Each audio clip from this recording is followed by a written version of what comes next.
They told me, they said, hey, these are addictive. And then it got so bad that I couldn't control it. So I want to surround myself with the best. I learned that from Coach Saban and Coach Smart. Ready? Not only did Coach Cochran learn how to coach a championship program, winning 8 national titles with 3 separate teams, but he's now on a mission to apply everything he knows as the new head coach for the West Alabama Tigers. But how did the best strength coach in the country become a head coach for a Division II program in Livingston, Alabama? Well, I met with Coach Cochran to learn how he went from winning championships to facing adversity and becoming a head coach. He showed me his plans to build the program from practices, training, and even upgrading the team's facilities. But to really understand how he got here, we have to go back where his story started. I played high school ball at a school in New Orleans called John Curtis. Lost 2 games in my high school career. Won 2 state championships. Coach Cochran carried that experience with him into the college ranks, starting his coaching career at his alma mater, Louisiana State University. In 2003, he became an assistant strength and conditioning coach for the football team. That same year, he helped the team win a national championship with head coach Nick Saban. Later, he spent a few years working in the NBA with the New Orleans Hornets, but in 2007, he returned to college football to work with Nick Saban again, this time at Alabama, where he would help the team win another 5 national titles. To most people, it seemed like Coach Cochran had it all. He won multiple championships with 2 different teams and was even starring in local TV commercials. But as Coach Cochran rose to the top of college football, so did his voice. Let's go put spinners on that thing. I need you lower! He was yelling so much that he suffered severe headaches every day. You know, when it first started, it was for pain. I had these bad migraines, and they wrote me a script for oxycodone. They told me, they said, hey, these are addictive. And I was like, come on, man, not me. That's for the guy under the bridge. And then it got so bad that I couldn't control it. He thought that leaving Alabama might help him beat his addiction. So he joined the Georgia Bulldogs in 2020 as a special teams coordinator. But instead of getting better, his addiction got worse. And eventually, his body couldn't take it anymore. On April 10th, 2020, Cochran's wife found him overdosed while at his computer on a Zoom call. And after extensive rehab, he returned a second time during the 2021 season, won 2 national championships, and remained sober for 2.5 years. It seemed like he had recovered and life was pretty good. Then in 2023, Cochran relapsed, and this would be his breaking point. So he decided it was best for him to step away from football for a while. My last year at Georgia, at the end of the season, it was time for me to work on my recovery. So I hung the whistle up. And after much reflection, he started a nonprofit to help people who were struggling just like he was. I started a nonprofit called the American Addiction Recovery Association to help others in recovery. The American Addiction Recovery Association is helping by clearing up the lies about drug use and encouraging people to make better life choices by eliminating the whisper. People are often scared to talk about their struggles, and this is a way you can actually get help. You can learn more about the lives they're changing at eliminateTheWhisper.com. He's been so open about his experiences, he's now writing a book called Skull Session. So it uses my journey of recovery, but also the lessons I've learned along the way that I've taught so many players. It's available for pre-order, so be sure to check it out in the link below.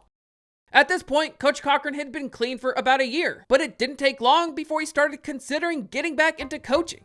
December came around and I started getting that itch, that coaching itch. Right. So a couple phone calls came here and there. None of them grabbed me.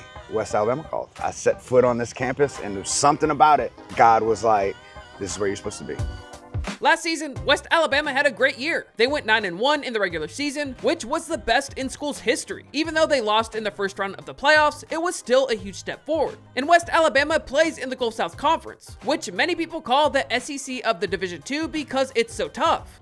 The team has been strong for a long time and has had some big name players like Malcolm Butler and Tyreek Hill come through the program. And after their head coach stepped down at the end of the season, the school reached out to Coach Cochran to lead the team. So on February 3rd, 2025, Coach Cochran was named the new head football coach of West Alabama. But now he had a big problem ahead of him, building a brand new coaching staff. So he started calling up former players he coached, and you won't believe some of the legends he got to join the team. O.J. Howard's here. He's been retired for a year, and he's like, you know what? I'm sitting at home. I'd like to come give back to the game. Bo Scarborough, same thing. Just finished at the UFL, ready to come give back to the game. Reggie Ragland, Damian Square, Thomas Fletcher, Ronnie Clark.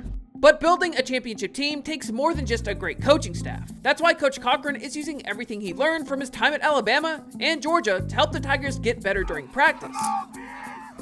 A normal practice will look exactly like it looks at Georgia and exactly like it used to look at Alabama. Ready, set.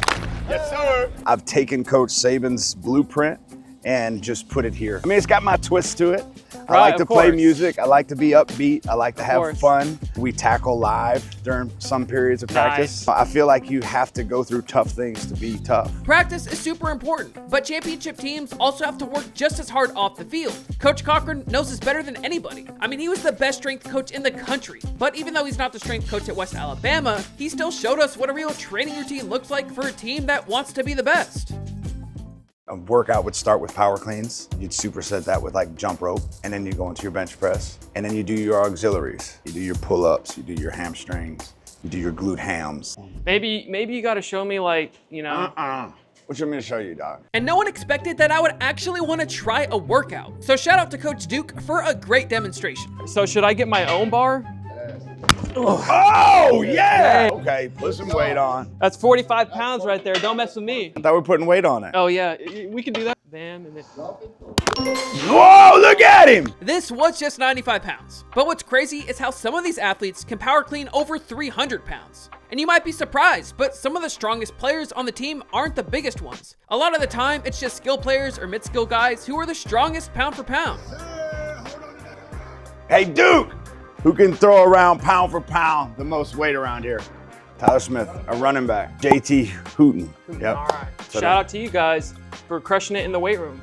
So after seeing everything that goes into a training session, I found out what all the construction around the facility was for. Along with building a new coaching staff and starting a new training program, West Alabama is also putting money into their new facilities. This is our team room we're building. You see how they have the divider, it'll be offense on one side, defense on the other. This is what the balcony is gonna look like, and you'll be able to see the field.